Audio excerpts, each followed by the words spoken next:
If you're a coach who's allergic to the word coach, or you're an entrepreneur who's been struggling with coming up with the perfect title for your business cards and your casual conversations about your business, this video is for you.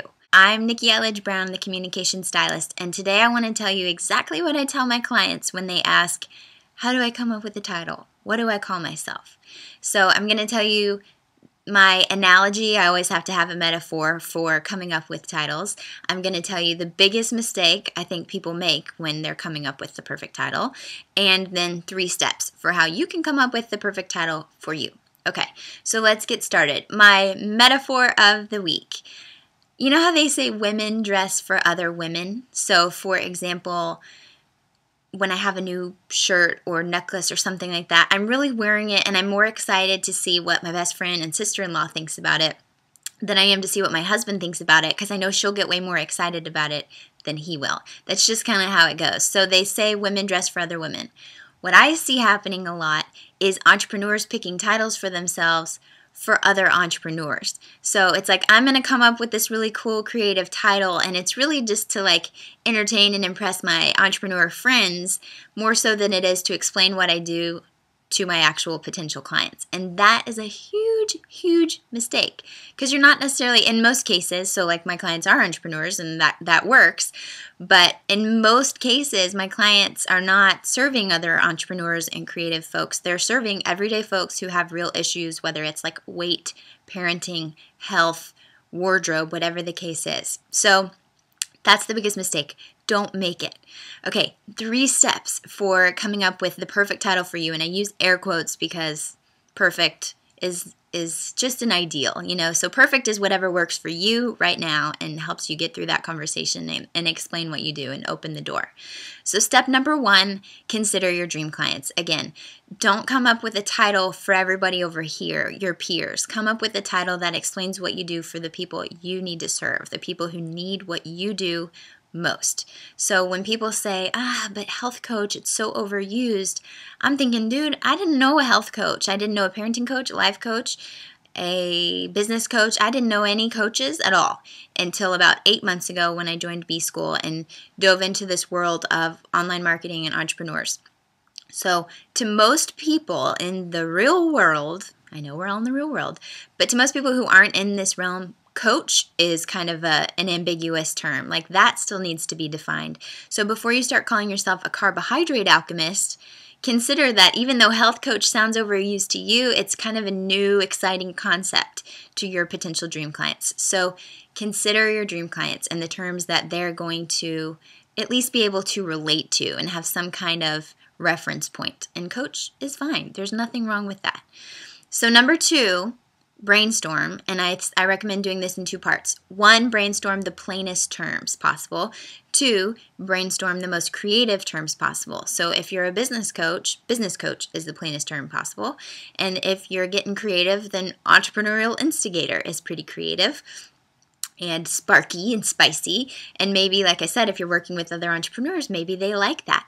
So that's something to consider. And so as an example, personally, when I came up with communication stylist, I'm not a stylist. I'm, wearing my fleece sweater and jeans right now, and sometimes pajama pants most days of the week. So I'm not a stylist in that sense. But when it comes to words, heck yeah, I am a stylist. And I help people showcase the very best of who they really are by styling their words, helping them present themselves in a way that's true to them, but also steps it up a notch, just like a stylist would do with clothes and accessories and all that. So it works for me. And again, my dream clients and customers are entrepreneurs, so they appreciate that bit of creative flair and the metaphor. Again, obviously, I'm a little obsessed with metaphors, but it works for me. So consider that. Brainstorm. If there's a way to merge that plain Jane with the creative, then do it. Otherwise, I always vote for erring on the side of clarity over creativity. Okay. Step number 3 is test it out. So ask people that you know, like, and trust. Send individual emails and say, hey, when you hear business instigator, what do you think? Entrepreneurial instigator. When you hear carbohydrate mediator or whatever the case is, whatever you've come up with, test it out and see honestly, people who you know will give you honest feedback, see what they think of when they hear that title. If more than a few people out of 10 are confused, then it's time to go back to the drawing board.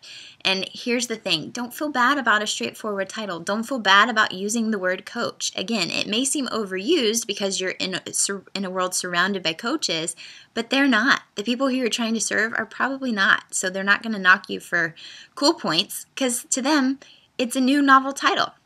So keep that in mind. Those are the 3 tips I've got. Consider your dream clients, the people you're actually trying to come up with a title for. Brainstorm both ways and take an honest look and see what really describes what you do and what's going to be most helpful for your dream clients. And then number 3, test it out and ask people who you know, like, and trust. They could be your dream clients. They could be your friends. It's important to have a title that translates across boundaries because some of your friends are going to be like, hey, what does your sister do or whatever? And it's important to have a title that makes sense to people whenever they're sharing and promoting what you do. So those are the 3 steps. Don't put so much pressure on yourself, for Pete's sake. If you're a life coach, that's totally cool to call yourself a life coach. Go with whatever feels good to you and makes sense to your people. I always say this. I will continue to say this. You don't have to tell them everything. You just have to tell them enough. So that title's just going to get your foot in the door. It's going to pique their curiosity. And then you have your website or that conversation to fill in the gaps and to explain your value and what you do, which of course I'm here to help you with that as well. In the comments over at NikkiElledgeBrown.com, I want to hear from you. So if you've already come up with your perfect title, tell me what it is. Tell me how you got there and tell me what your dream clients think of it. If you haven't come up with your perfect title yet, go ahead and go through steps 1 and 2. Leave the finalists in the comments below if you want feedback, and other people will jump in, I'm sure, and add their 2 cents. So can't wait to hear from you. Thank you so much for watching, and I'll talk to you next time.